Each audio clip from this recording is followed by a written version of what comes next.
अंतर्राष्ट्रीय कृष्ण भावनामृत संघ इस्कॉन बेलगाम की ओर से आप सभी की प्रसन्नता के लिए हम महाभारत के एक विशेष प्रसंग से एक नाट्य लीला प्रस्तुत करने जा रहे हैं, जिसका शीर्षक है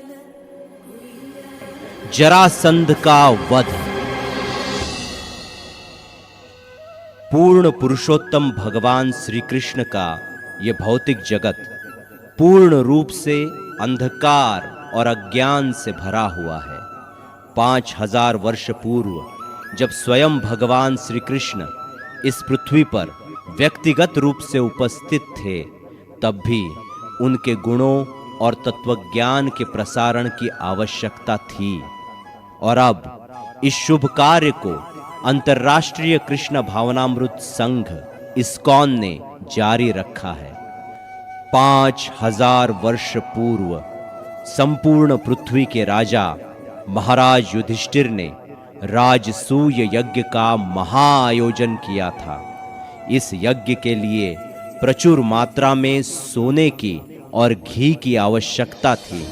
इसका कारण भगवान को प्रसन्न करने के अतिरिक्त ब्राह्मण पंडितों की शुद्धता और उनके शास्त्र ज्ञान की परीक्षा भी करनी थी।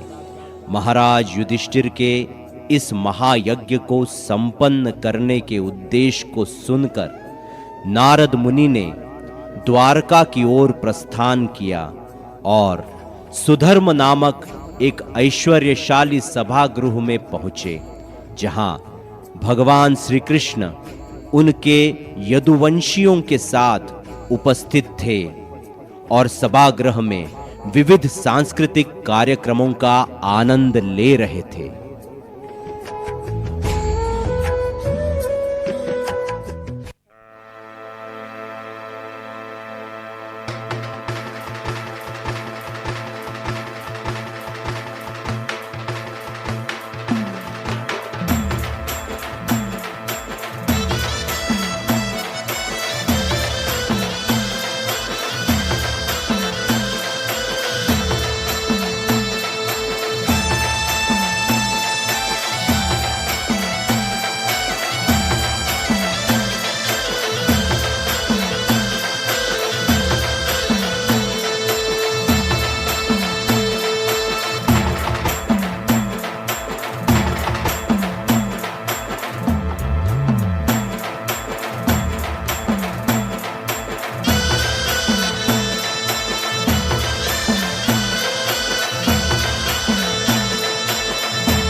हे भगवंत, विघ्न के लिए क्षमा चाहता हूं।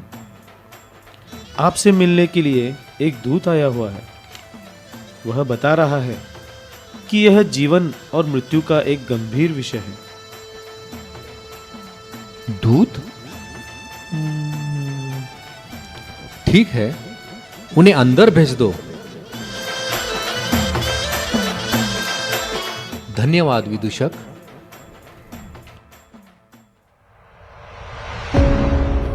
हे भगवान, आपकी कृपा और शक्ति कल्पना के परे है।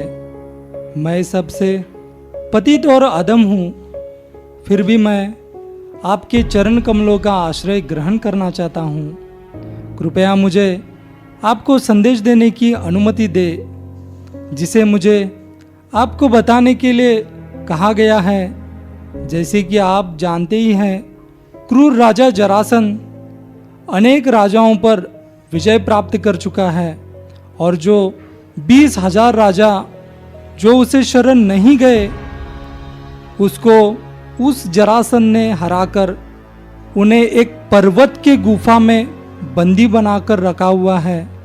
प्रतिदिन उनमें से एक मनुष्य बलि के रूप में भगवान शिव को अर्पित किया जाता है। हे भगवान, वे सभी राजा आपके दर्शन के लिए बहुत उत्सुक है और आपके चरण कमलों में आश्रय ग्रहण करना चाहते हैं। कृपया आप उन्हें बंद मुक्त करें, उन पर आपकी अनंत कृपा बरसाइए। ठीक है दूत, हमें जरासंध के राज्य पर आक्रमण करने की योजना बनानी चाहिए। नारायण नारायण नारायण नारायण। मेरे प्रिय नारद, तुम्हारा स्वागत है। कृपया अपना स्थान ग्रहण करो। मुझे तुम्हारी उपस्थिति से बहुत आनंद हुआ है।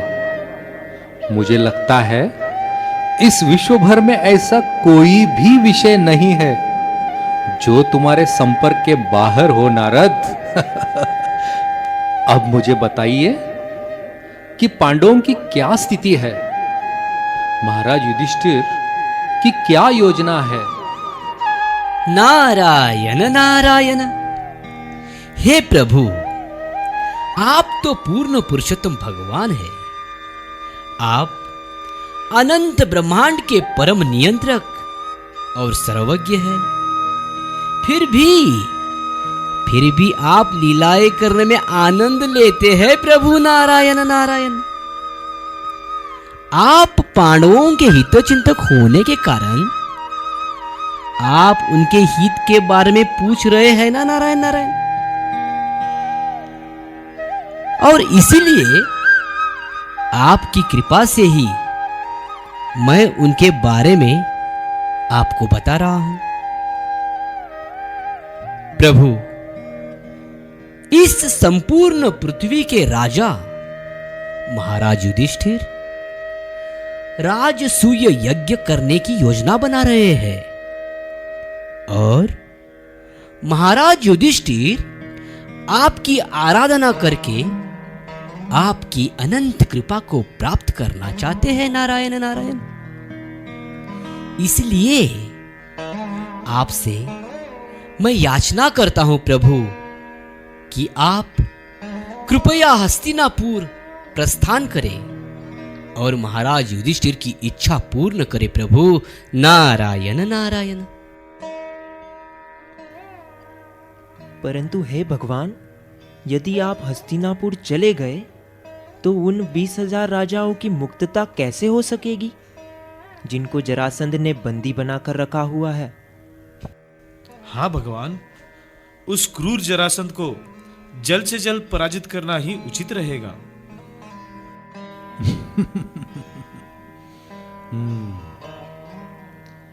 मेरे प्रिय उद्धव, तुम हमेशा से मेरे हितचिंतक और प्रिय मित्र रहे हो, और इसी कारण से इस विषय में मैं तुम्हारी सलाह चाहता हूं। हम क्या कर सकते हैं उद्धव?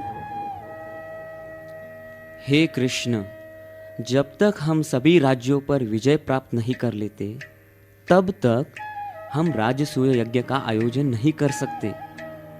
दूसरे शब्दों में, महाराज युधिष्ठिर इस राजसूय यज्ञ का आयोजन नहीं कर सकते जब तक कि वे उस क्रूर जरासंध पर विजय प्राप्त नहीं कर लेते।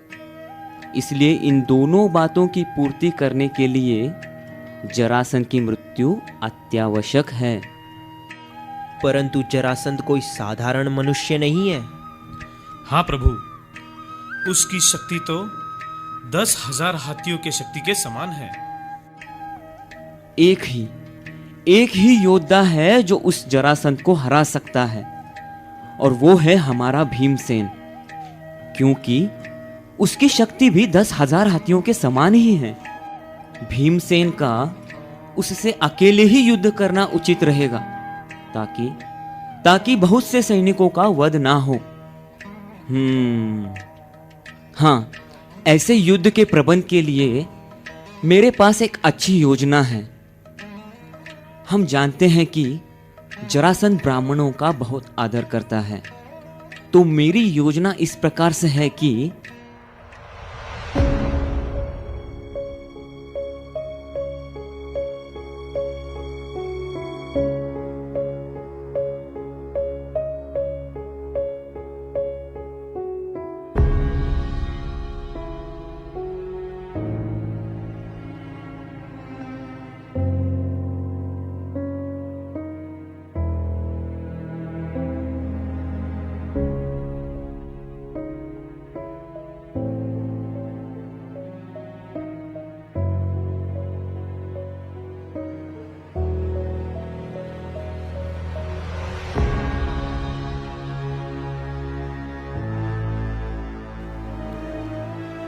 उद्धव द्वारा बताई गई योजना को नारद मुनि और उपस्थित सभी यदुवंशियों ने स्वीकार किया।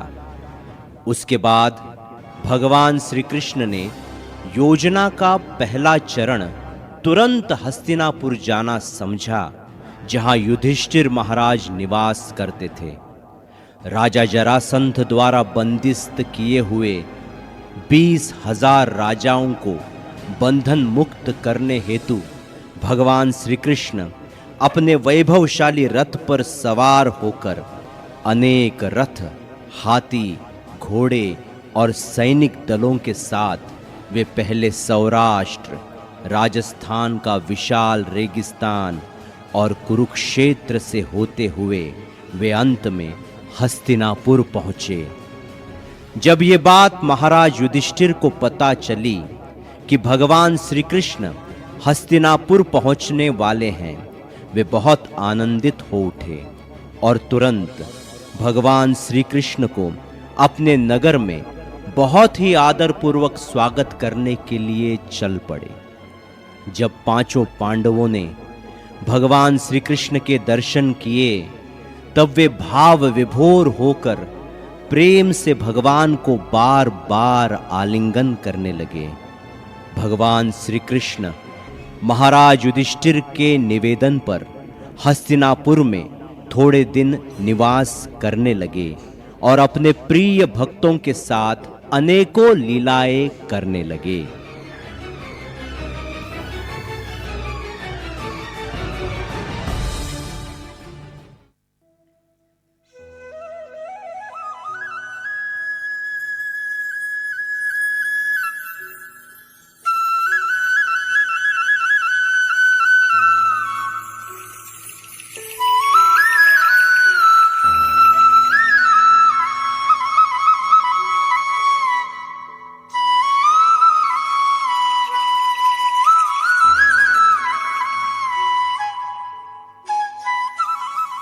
हे मेरे प्रिय भगवान, मूर्ख लोग आपको एक साधारण व्यक्ति मानते हैं और आप में दुर्गुण ढूंढते हैं, और इसका खंडन करने के लिए ही मैं इस राजसूय महायज्ञ का आयोजन करने जा रहा हूँ। इस महायज्ञ में मैं ब्रह्मा जी, शिव जी से लेकर सभी देवी देवताओं को आमंत्रित कर रहा हूँ, और मैं यह सिद्ध करना चाहता हूँ कि आप ही पूर्ण पुरुषोत्तम भगवान है, और बाकी सभी, यहाँ तक कि देवी देवता सभी आपके सेवक हैं। हे मेरे प्रिय युधिष्ठिर, हे धर्मराज, मैं तुम्हारे इस राजसूय यज्ञ का आयोजन करने के निर्णय से पूर्ण रूप से सहमत हूं। इस महायज्ञ से प्रत्येक जीवात्मा संतुष्ट हो जाएगा और इससे तुम्हारा नाम मानव समाज के इतिहास में ऊंचा हो जाएगा। परंतु इससे पहले आपको पृथ्वी के सभी राजाओं पर विजय प्राप्त करना होगा और इस महायज्ञ के आयोजन के लिए आवश्यक सामग्रियों की व्यवस्था भी करनी होगी। हाँ, तो फिर मैं मेरे सभी भाइयों को चारों दिशाओं में विजय प्राप्त करने के लिए तुरंत भेज देता हूँ। सहदेव, तुम दक्षिण दिशा के राजाओं पर विजय प्राप्त करो। नकुल, तुम पश्चिम दिशा के राजाओं पर विजय प्राप्त करो। अर्जुन, तुम्हारा विजय उत्तर दिशा के राजाओं पर रहेगा और तुम भीमसेन पूर्व दिशा के राजाओं को पराजित करोगे। उन सभी राजाओं के साथ युद्ध करना हमारा उद्देश्य नहीं है। पहले उन राजाओं से निवेदन करो कि वे राजसूय यज्ञ के आयोजन के लिए अनुदान दे दे। यदि वे उसे नाकारते हैं तो उनसे युद्ध करना अनिवार्य होगा। हाँ भ्राताश्री, आपसे यही सुनने की इच्छा थी। चलो भाइयों, हमें समय बिल्कुल व्यर्थ नहीं गंवाना चाहिए।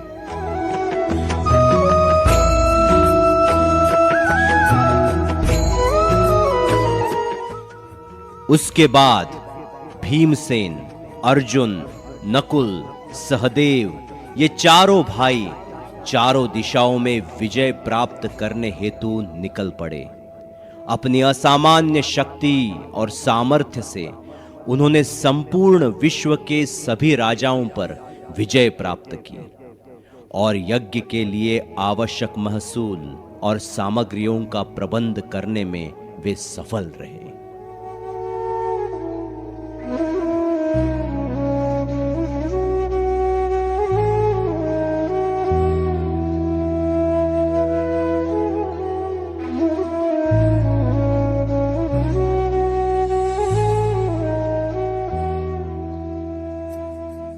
आओ मेरे प्रिय भाइयों, आपकी यात्रा कैसी रही? हे भ्राताश्री, आपका आशीर्वाद और कृष्ण की कृपा से हमें बड़ी सफलता प्राप्त हुई है। हाँ भ्राताश्री, राजा से लेकर एक साधारण नागरिक तक सभी ने आपको इस विश्व का सम्राट के रूप में स्वीकार किया है।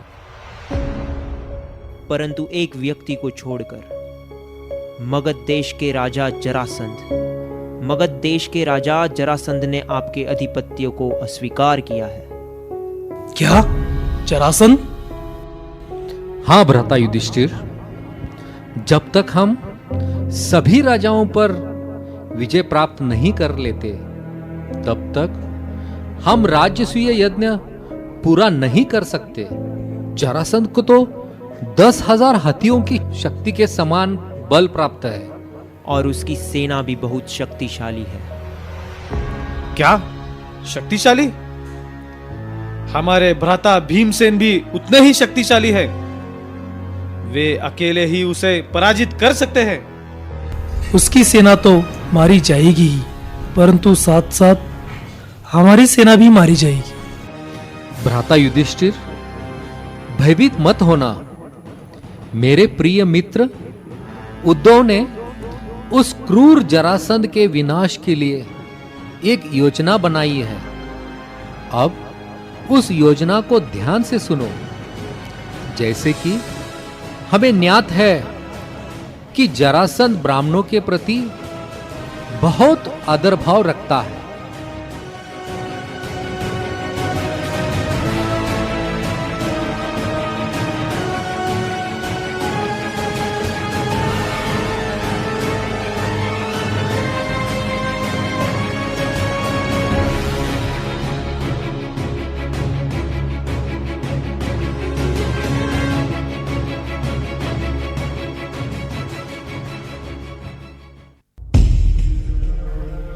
क्या उपहास है?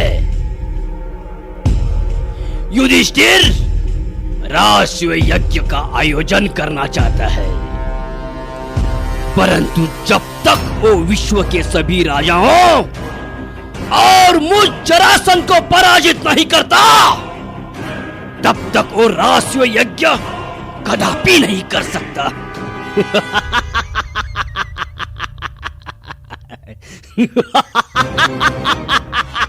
हाँ, कितना बड़ा मूर्ख है। मुझ पर विजय प्राप्त करने का उसका स्वप्न कितना हास्यजनक है। क्या वो नहीं जानता कि मेरी शारीरिक शक्ति अपरिमित है और मेरी शक्तिशाली सेना को कोई पराजित नहीं कर सकता। निश्चित ही उस कृष्ण की पूजा करते करते उन सब पांडवों की मति भ्रष्ट हो चुकी है। हाँ, कृष्ण कृष्ण वह किस दृष्टि से क्षत्रिय है? जब हम युद्ध कर रहे थे तब वह कायर की तरह युद्ध भूमि से भाग रहा था। वो कृष्ण, हाँ! क्षमा करें महाराज, महारानी का आदेश था कि हाँ, घर के सभी कार्य समय पर होने चाहिए। तुम मेरे सभी रानियों के आदेशों का ध्यान से पालन करो। जैसे आपकी आज्ञा महाराज। बहुत अच्छे। उनकी आज्ञाओं का पालन तुरंत होना चाहिए और इसका भी ध्यान रखो कि यज्ञ और आहुतियां उचित रूप से होनी चाहिए। वैदिक निर्देशों के पालन में कोई भी सावधान नहीं रहता। जो आज्ञा महाराज। और एक बात, मेरे कारागृह में जो 20,000 मूर्ख राजा बंदिस्त है, जिन्होंने मेरा विरोध किया था, उनमें से एक मुक्त करो। उसे मेरे दाता, मेरे भगवान शिव को मुझे बलि देना है। जाओ। महाराज, महाराज, आपके भेंट हेतु कुछ ब्राह्मण पधारे हैं। ब्राह्मण? उन्हें तुरंत अंदर भेज दो। प्रणाम महाराज। महाराज, आपको हमारा सादर प्रणाम। हम आपके इस वैभवपूर्ण राजमहल में अतिथि बनकर पधारे हैं और हम बहुत दूर से आए हुए हैं। हम आपके सद्गुणों से ज्ञात हैं और हम यहां दान मांगने हेतु आए हैं। हमें आशा है कि हम जिसकी भी इच्छा करेंगे आप उसको अवश्य पूरा करेंगे।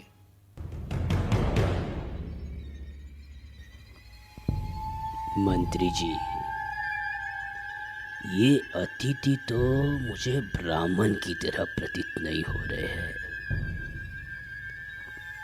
उनके शरीरों पर उन अलग अलग चिन्हों को देखो। धनुष के धारण करने से उनके बाजुओं पर उसका प्रभाव दिखाई पड़ता है ना? देखो देखो।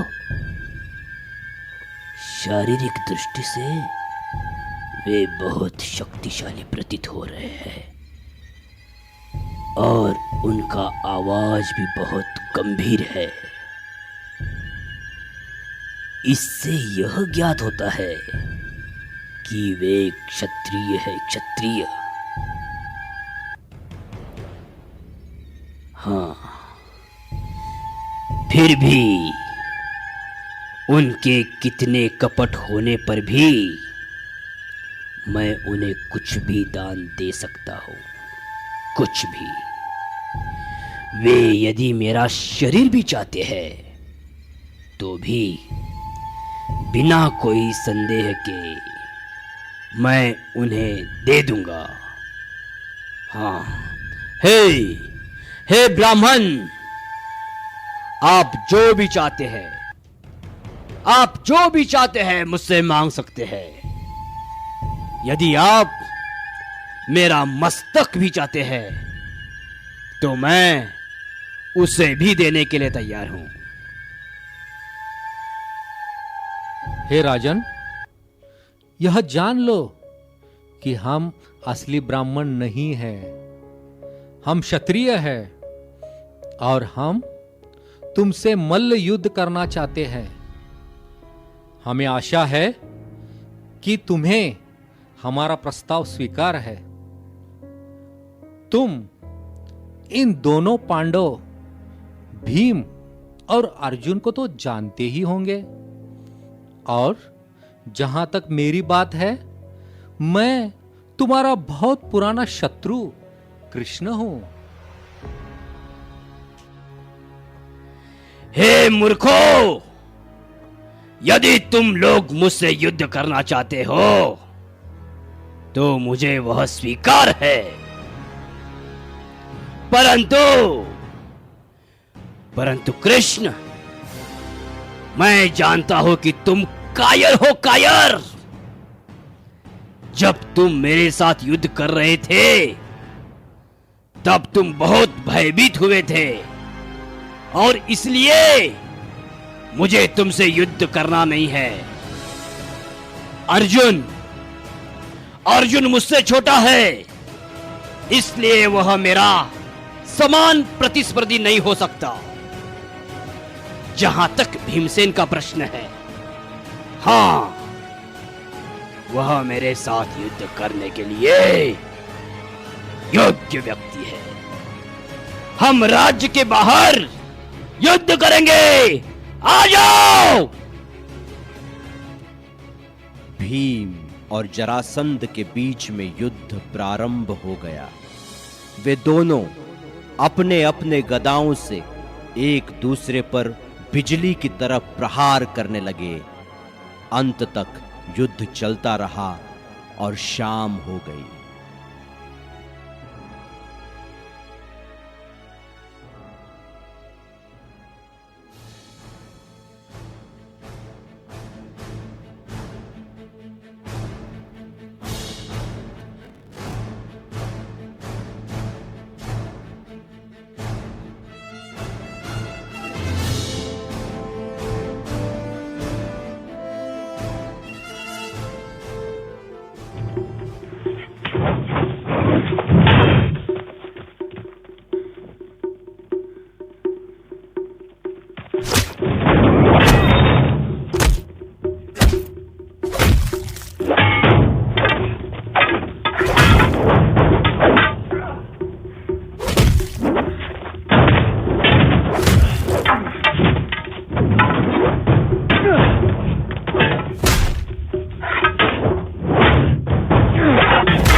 सूर्यास्त हो चुका है जरासंध। हाँ भीमसेन, युद्ध का समय समाप्त हो चुका है। चलो चलो भीमसेन, मेरे महल में विश्राम करते हैं। हम युद्ध को कल फिर से जारी रखेंगे। जैसे ही शाम हुई, दोनों योद्धा भीम और जरासंध युद्ध को विश्राम देकर जरासंध के महल में दूसरे दिन के सुबह तक विश्राम करने के लिए चल दिए। दूसरे दिन का युद्ध पहले दिन के युद्ध से भी भयंकर चलने लगा। भीमसेन और जरासंध दो प्रमत्त हाथियों की तरह एक दूसरे पर प्रहार बरसाने लगे।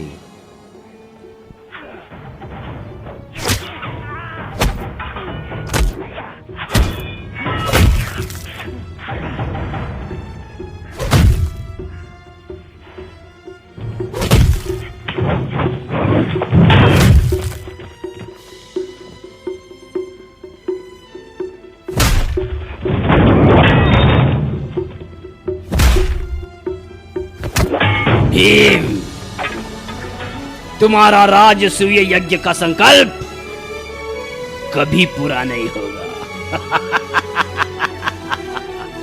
क्योंकि तुम मुझे कभी नहीं पराजित कर सकते, और जब तक मैं पराजित नहीं होता तुम्हारा राजसूय यज्ञ संपन्न नहीं होगा। बच्चे, सच्चा योद्धा केवल बातें नहीं करता जरासंध।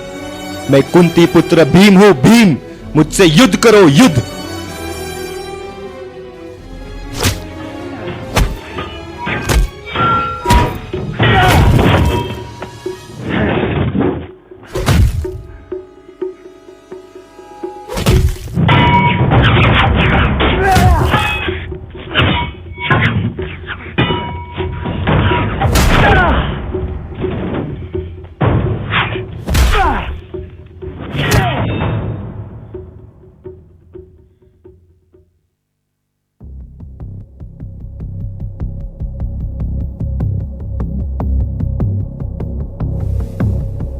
हे कृष्ण, 27 दिनों के युद्ध के बाद मैं स्वीकार करता हूं कि मैं जरासंध को पराजित नहीं कर सकता, क्योंकि हम दोनों समान शक्तिशाली योद्धा हैं और हमारे युद्ध करने के तरीके भी समान हैं। निराश न हो भीम, ध्यान से सुनो। जरासंध के जन्म के पीछे एक बहुत बड़ा रहस्य है। उसका जन्म दो माताओं से उत्पन्न दो अलग अलग भाग जोड़ने से हुआ है। हाँ, दो अलग अलग भाग? हाँ भीमसेन, जब उनके पिता ने यह देखा कि वह बच्चा योग्य नहीं है, तो उन्होंने उन दोनों भागों को जंगल में फेंक दिया और बाद में वो दोनों भाग जरा नामक एक चुड़ैल को मिले और उसने उन दोनों भागों को ऊपर से नीचे जोड़ दिया। परंतु हे मधुसूदन, उसका वध कैसे हो सकता है?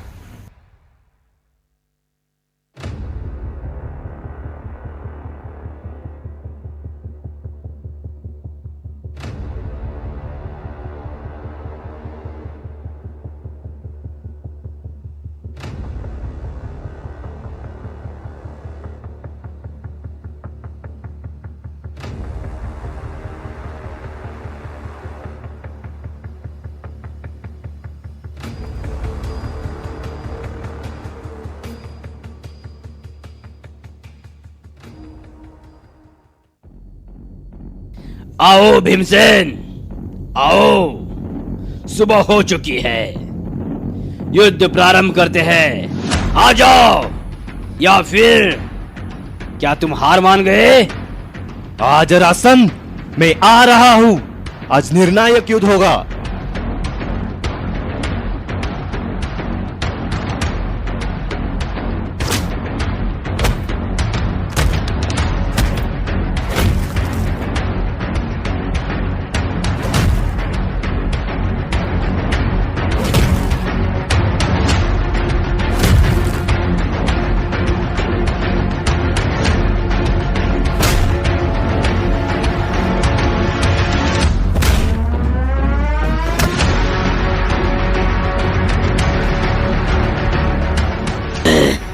भीमसेन, अब बहुत हो चुका।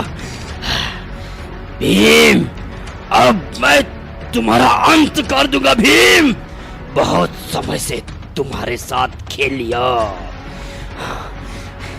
अब मैं तुम पर और दया नहीं दिखाऊंगा। भीम।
जय हो, जय हो, जय हो, जय हो, भ्राता भीम की जय हो, भीम की जय हो। जय हो।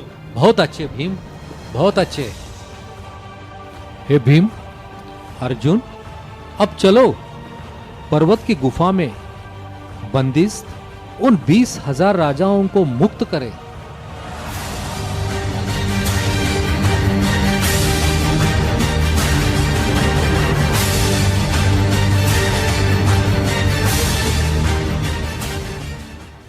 जरासंध के वध के उपरांत भगवान कृष्ण ने तुरंत उसके पुत्र सहदेव को राज सिंहासन पर विराजमान कराया।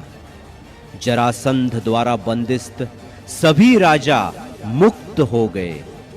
उसके बाद भगवान कृष्ण अर्जुन और भीम के साथ हस्तिनापुर लौट आए। जब हस्तिनापुर के लोग कृष्ण के आगमन के संकेत में शंख ध्वनि सुनने लगे, तब उन्होंने अपने हृदय में परमानंद का अनुभव किया, क्योंकि वो जरासंध के वध का सूचक था। राजा युधिष्ठिर उस वृत्तांत को बहुत ध्यान से सुन रहे थे कि कैसे भगवान कृष्ण की युक्ति से जरासंध का अंत हो गया। इससे उनका कृष्ण के प्रति प्रेम और गहरा हो गया। उनकी आंखों से प्रेम के अश्रु छलकने लगे और वे स्तब्ध हो गए।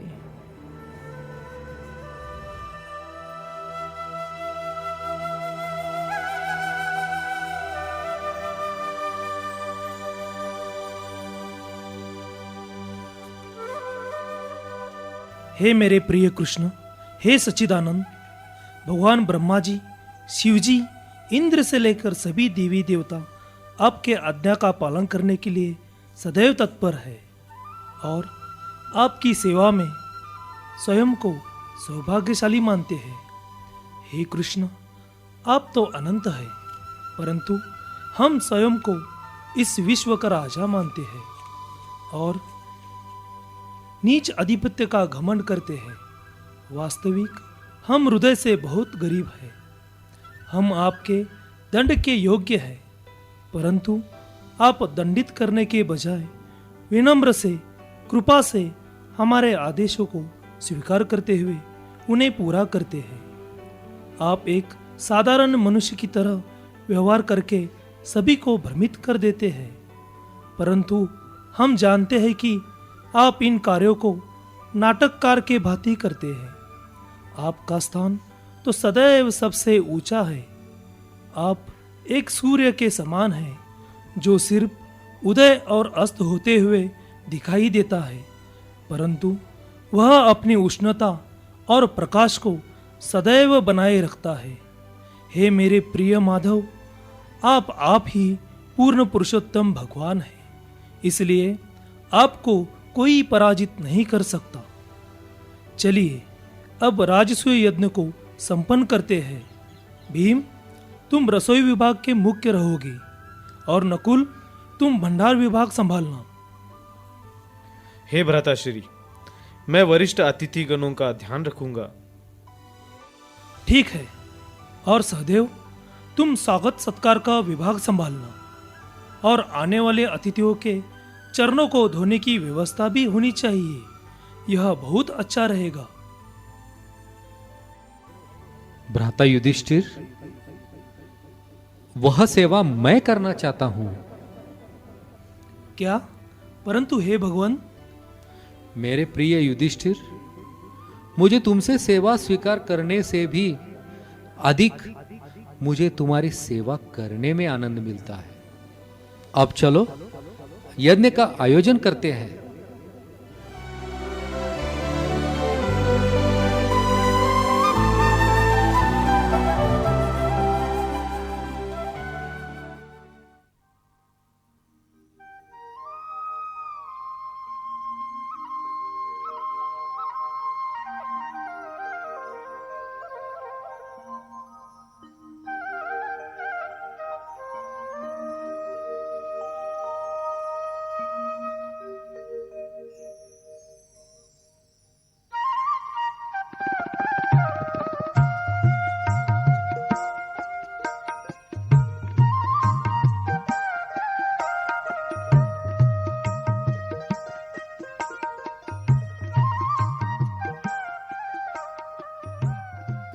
हे महानुभाव, इस पवित्र सभा में उपस्थित सभी सदस्य गौरवान्वित व्यक्ति है। यह सभी दैदीप्यमान देवी देवता, ब्राह्मण, साधु और विश्व के सभी राजा उपस्थित है। इसलिए अब हमें बहुत विचार पूर्वक यह निर्णय लेने की आवश्यकता है कि इस विशाल दिव्य यज्ञ में पूजा का प्रथम मान किसको मिलना चाहिए? मुझे लगता है ब्रह्मा जी। मुझे तो भगवान शिव जी को मिलना चाहिए ऐसा लगता है। मुझे लगता है कि इंद्रदेव को मिलना चाहिए। नहीं नहीं, ब्रह्मा जी ही श्रेष्ठ है। मुझे लगता नहीं, है कि मुझे चंद्र लगता को- है सूर्यदेव को मिलना चाहिए। नहीं नहीं, इंद्रदेव। नहीं नहीं, सूर्यदेव, सूर्यदेव, अरे सूर्य, इंद्रदेव, सूर्यदेव। हे महानुभावों, यदुकुल में सर्वश्रेष्ठ और अपने भक्तों के परम रक्षक भगवान श्री कृष्ण इस भरी सभा में सर्वश्रेष्ठ है और निसंदेह पहले उनकी ही पूजा होनी चाहिए।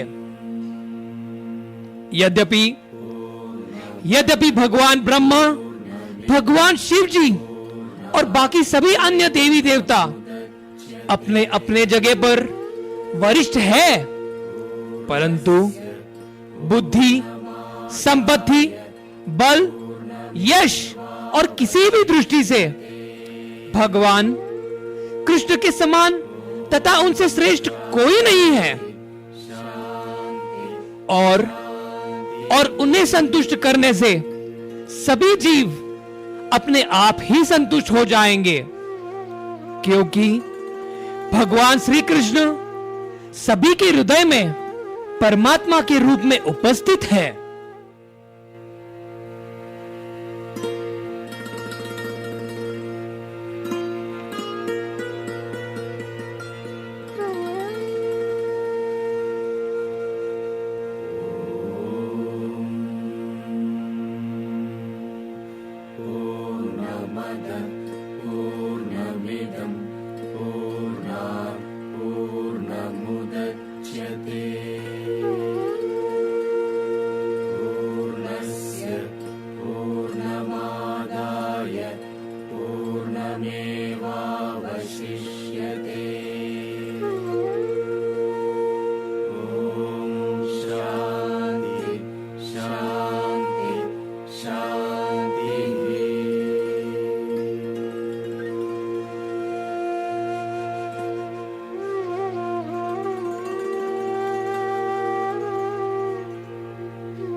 शान्ति वनस्पतयः शान्ति विश्वे देवाः शान्ति।